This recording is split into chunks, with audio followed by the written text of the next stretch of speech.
This episode of the Golf Gambling Podcast from the Sports Gambling Podcast Network is brought to you by Underdog Fantasy. Sign up with code GOLF SGPN to get a 50% deposit bonus up to $1,000. We're also brought to you by Rhythm. Start crushing CFB and NFL with Rhythm. Get your 7-day free trial by going to sportsgamblingpodcast.com/RITHMM. SGPN also has the most DJing pregame shows in the entire world. Saturday College Football Experience YouTube is live at 11 a.m. Eastern Time. For the NFL Propcast, it kicks off at 11 a.m. on Sunday, followed by SGP at noon. Those are both Eastern Time. Get the last-second bets, DJing parlays, your calls from the chat, and a ton more. SGPN, like always, a ton of stuff. We're back. Stroke Play Golf is back, and look where I am. I am back to my old stopping grounds. We are back in South Florida. The summer is over. The Jersey Shore summer is officially over.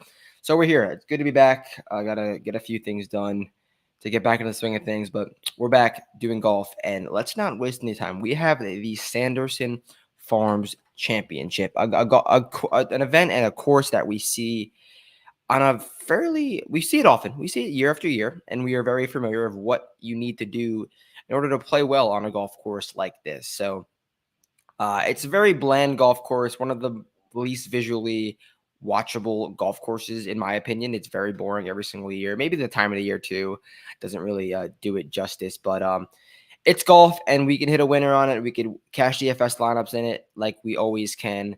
Last year was a fun week. We had Ben Griffin 80-1, I believe, and he obviously had every chance to win that event and lost in a 6-man playoff to who even won last year? Someone so random. Who won the 2020? See, this is what we're doing right now. 2023 Sanderson Farms Championship. Because the playoffs had 6 guys in it. It was Luke List. Yeah, he made a bomb putt. Ludwig was in it, Stallings, Norlander. Luke List made an absolute bomb of a putt to shoot 2 under. And Ben Griffin shooting 2 over in round 4 is so bad. It just hurts. It really does. Bogeying the last oh my God. 8-foot putt to win. That just really, looking at this really makes me upset because we had it. I had that. All right. It doesn't matter. We are on to this week. Let's pull up the DFS pool. Let me share my screen. Share screen. And let's talk about the lineups. Sorry, I feel like I'm a little laggy right now. If we're a little laggy, let me know. But we're doing our best. It's first show in the new place. Could be a little slow. I think we'll be all right, though. All right, Keith leads us off at 10-4, followed by Seamus and Mac Hughes. 3 golfers in the 10K range. Seeing Keith Mitchell as the number 1 golfer on the slate you have to laugh. You just have to laugh. Now, I do not think one of these top 3 dogs are going to win, but I would say one of them will surely be present and one of them will surely be in the top 5 and will be a part of that optimal lineup. And I think it's going to have to be Keith Mitchell. He's not overly expensive at 10-4, and he has a ton of top tour. He had a very, very, very quiet top 15 finish at the ProCore Championship where he gained strokes across the board. Keith is coming off of the best approach season of his career, which is going to really play on a course like this. But what worries me is the putter. But I think Keith is going to hit the ball well enough where he can out-hit his putter, not to win. So finishes at the top 5, top 10, and cash you something in DFS. Seamus Power up and down last few months. He's had some weeks where he's popped on approach, had some weeks where he's been really bad. But the putter's been really solid, so that will treat him well on a course like this. And then Mac Hughes, he should be a confident man. Obviously, Mackenzie Hughes has won this event before, but he should feel really, really confident just coming off of that President's Cup. Not that he played great in the President's Cup, but he's coming off of a President's Cup in which he was relevant. He was relevant, and he looked really good. And I think Mackenzie Hughes is going to play all right. I still don't know if it's worth that $10,000 price point because he could easily finish T21 and not really pay off. But I like Keith Mitchell at this 10K range. So let's go down to the 9K range. JJ Spawn is going to be the flavor of the week. And I don't know if you want to really go for a JJ Spawn who is so chalky. We saw him last event, the Pro Tour, get off to a great finish, and then once he finally gets himself with expectations, he has a horrible weekend. Maverick McNeely, I think, is going to be really interesting because he's going under the radar and he's not really like there's events like this where Maverick just is 10-1 for no reason. Like he missed a cut at the Pro Tour. I want to look deeper into that missed cut to see how bad it really was because I'm interested in Maverick. He's a golfer who can light it up on the putting greens. He had his worst strokes gained performance since the 2023 RBC Canadian Open. That's definitely not a good sign at all. But before that, he was playing well. But now he's back to losing strokes on approach in 3 straight starts, which is something that Maverick does often. I trust him to figure it out with the putter, and I think he's going to be a sneaky pick because he's not going to go crazy. He's not going to be crazy owned. He doesn't have crazy course history, and he's a golfer who could light it up with the putter. Nick Dunlap. You play Nick Dunlap on no nuanced courses. I don't think you really have to overthink it. We're in the South. This is his first start here, but I think Nick Dunlap's at a fair price, and he's got a fair ceiling. Ben Griffin, he probably will be in all my lineups. Just another thing you don't overthink. You play Ben Griffin on Bermuda, so I'm going to definitely be playing some Ben Griffin. Patrick Fishburne is going to be 18%, and yeah, I get he's played well recently, but he's a golfer who's proven basically nothing, and he's never played this event before. I'm definitely taking the back seat to Fishburne this week. He could easily go up in flames, and I just cannot see it panning out at all. The bottom of this 9K range I really like. Eric Cole, Patrick Rogers, and Stefan Jaeger. Eric Cole's finally at a price and maybe even ownership where he's durable. I know this is not a golf course in which Eric Cole has that coveted T5 finish where he had last week. He actually missed the cut here, but I think that's good for him going forward. He's a guy, he will grind for 72 holes like Alex Noren is a better DFS play than Bet. But I really like the next 2 golfers, Patrick Rogers and Stefan Jaeger. Stefan Jaeger, PGA Tour winner who hasn't done much since his win, but he's a confident man and can definitely do it on a golf course like this where he's bombing the driver, getting hot with the putter. The ball striking has been really bleak of late, but that was at the BMW Championship, the St. Jude Championship. He hasn't played since then. He's coming off his best putting week since his win in Houston. So if that's a sign for Stefan Jaeger, I definitely could do it. Patrick Rogers is playing some decent golf. I am definitely down for the bottom of this 9K range. So before we get into the 8K range and below, real quick, Underdog Fantasy. Underdog Pick'em has some of the biggest menus for all sports, NFL, CFB, MLB, MMA, WNBA, NASCAR, and more. Their lobby is jam-packed with profit boosts. You can now use special boost on all flex entries. Head over to the SGPN website where I give my golf picks every Wednesday night through Saturday night. Sign up with code GOLFSGPN to claim your special pick, plus first-time deposit offer up to $1,000 in bonus cash. Underdog Fantasy, promo code GOLFSGPN. Rhythm, SGPN's proud partner. Rhythm is the #1 AI-powered sports betting platform that helps provide bettors of all levels the ability to build custom predictive models in seconds and get predictions for betting on money lines, spreads, totals, and props. Build your own model, copy one of the top-performing models, or press Build a Model for me, and Rhythm will give you your predictions for every game and prop. They have a myriad of stats, research, and trend analysis to give you even more betting insights. So claim your 7-day free trial by going to sportsgamblingpodcast.com. That's sportsgamblingpodcast.com/RITHMM. All right, 8K range. So there's definitely a really interesting range with some names. I'm definitely interested in golfers like Sam Stevens, Bo Hostler. Mark Hubbard is going to be really chalky at the bottom of this range, but I think people are going to go to Vegas. People are going to go to Hubbard. I think not Vegas. Svensson, Stevens, and Bo are hammers. I really do. Stevens is a golfer who is usually overpriced, but he's finally priced at a spot where he is, and he could definitely light it up with the putter, light it up with the ball. He's sneaky long. I really do like Sam Stevens on a golf course like this.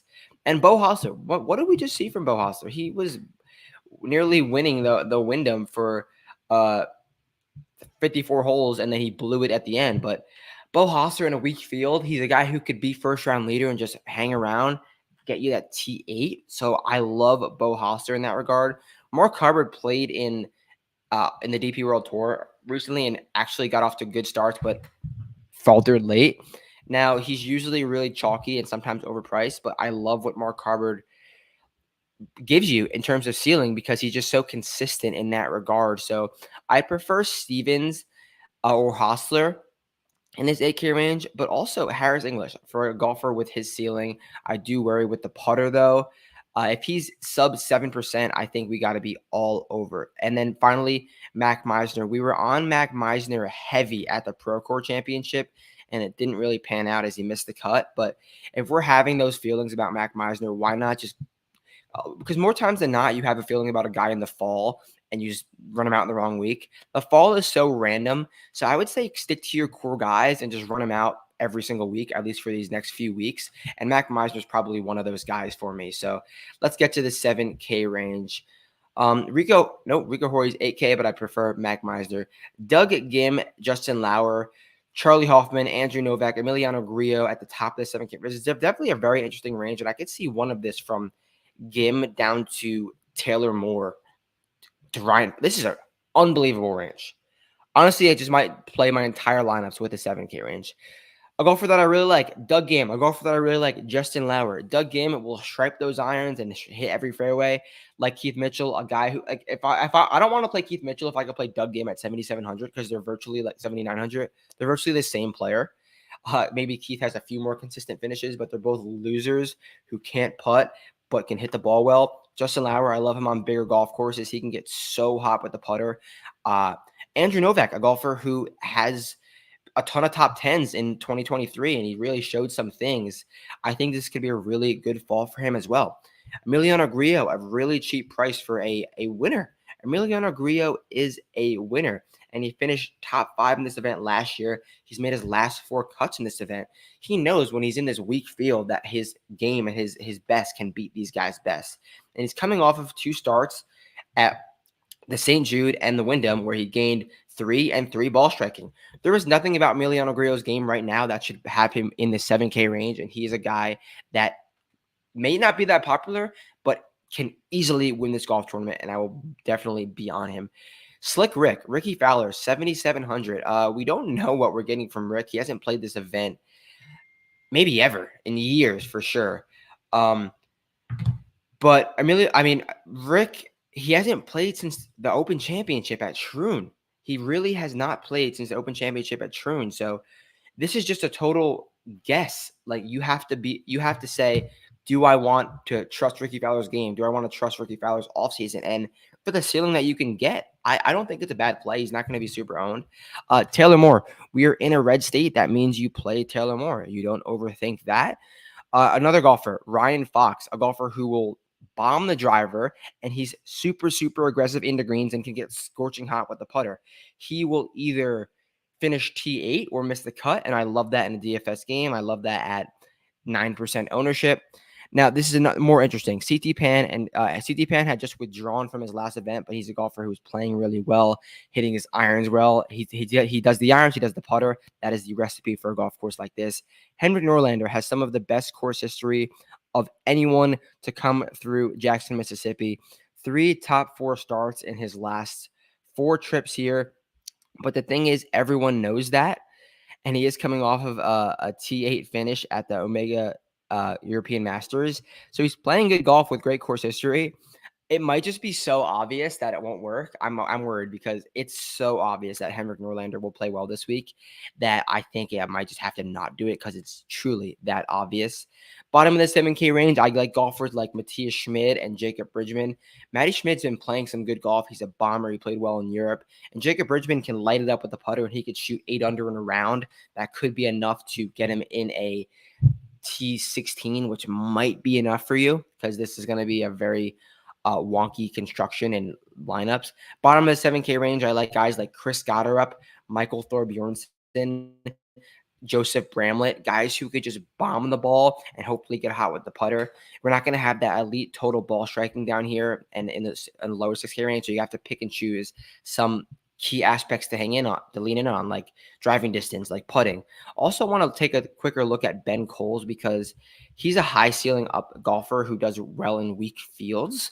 When he finished, so Ben Coles is coming off of a T64 at the Procore, where he had his best approach week since Detroit. But coming into that second place finish at the Rocket Mortgage, it was a miscut and a T78. So he doesn't need crazy amount of form. He's getting that approach in his last 2 starts. He's also coming off of the worst putting event of his career. We know he's going to get better in the putting department, and he's gained on the putting greens twice in this event. So I think Ben Coles is an absolutely great play at the bottom of the 7K range. So before we get out of here, let's run to the 6K range. Also, Sammy Valimaki, a guy who could definitely, he loves Birdie Fest. That is his game, and this is a longer Birdie Fest, so that should suit him really well. Before we get out of here, give you a few names in the 6K range that I think can make some noise, but I'm not going to go deep into it because we have a whole show dedicated to that coming later tonight. Garrett Kigo, I saw him in the airport yesterday, and I will say he's a lot bigger of a human than I thought. Does that mean he's going to play good golf? No. But does that mean the vibes could be there because he was cool to me? Maybe. I was actually confused. Like, it was like 1 p.m. and I was like, are you playing recently? Are you playing soon? And he was like, yeah, I'm going to Jackson. And he was like, I was like, now? You should be there already. And he did look like he didn't have his clubs. He was talking to someone. He looked like he was kind of upset. So maybe he could be a fade. I kind of just want to tell that story. So it's not a real official pick. The official picks will be later. Adam Schenk is a golfer who's been grinding in the offseason. I know that for a fact. So look for him to finally get it going. Now, Lee Hodges, he's not in like horrible form. He's not in great form, but he's a PGA Tour winner on a golf course that rivals the course that he won at in a sense. It has similar winner profiles. So definitely down for some Lee Hodges in the middle of the 6K range. I can get behind Ryan McCormick. Ryan McCormick was a golfer I was on at the Procore, and he didn't really pan out. But like I said above, if you have some guys that you want to just lean in on for the fall, lean in on them for the fall. And Ryan McCormick is a golfer who has posted some decent ball striking stats in his last 5 results. The cuts aren't there, but I think they'll come. He's just putting so poorly. He's back in Bermuda, though, which is his best surface. So that's the Sanderson Farms preview. You guys know where to find me. You guys know where to ask questions, but we got a ton more content coming this week. We don't take off weeks, and I'll catch you guys later. Peace out.